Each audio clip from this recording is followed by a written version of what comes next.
হঠাৎ করে 4 কোটি টাকা লেনদেন বা টাকা রিকুইজিশন যেটা দিয়েছে আমাদের কাছে সন্দেহজনক মনে হচ্ছে। আমরা মনে করছি যে এই টাকাটা আজকে এবং আগামীকালকে আমাদের ভোটারদের মধ্যে বিতরণ করা হবে।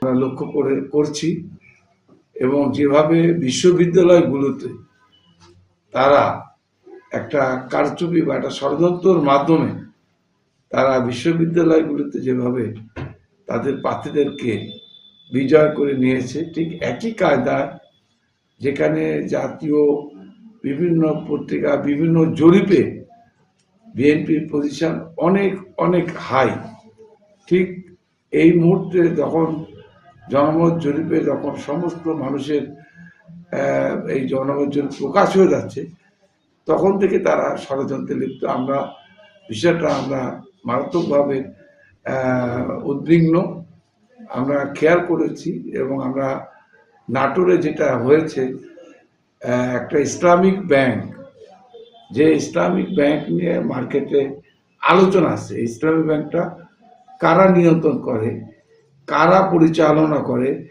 এই ইসলামিক ব্যাংক আজকে সকালে 4 কোটি টাকার রিকুইজিশন দিয়েছে সোনালী ব্যাংকে। এটা অত্যন্ত সন্দেহজনক। এই 4 কোটি টাকা যে অ্যাকাউন্ট থেকে লেনদেনের বিষয়টা আমাদের নলেজে এসছে, ইতিপূর্বে এই অ্যাকাউন্টে কোনো টাকা লেনদেন হয় নাই। হঠাৎ করে 4 কোটি টাকা লেনদেন বা টাকা রিকুইজিশন যেটা দিয়েছে আমাদের কাছে সন্দেহজনক মনে হচ্ছে। আমরা মনে করছি যে এই টাকাটা আজকে এবং আগামীকালকে আমাদের ভোটারদের মধ্যে বিতরণ করা হবে এবং তারা ভোটার কিনে তাদের বিজয়কে নিশ্চিত করতে চায়। আমরা মনে করি এটা অত্যন্ত দুঃখজনক। আমরা প্রতিবাদ জানাই।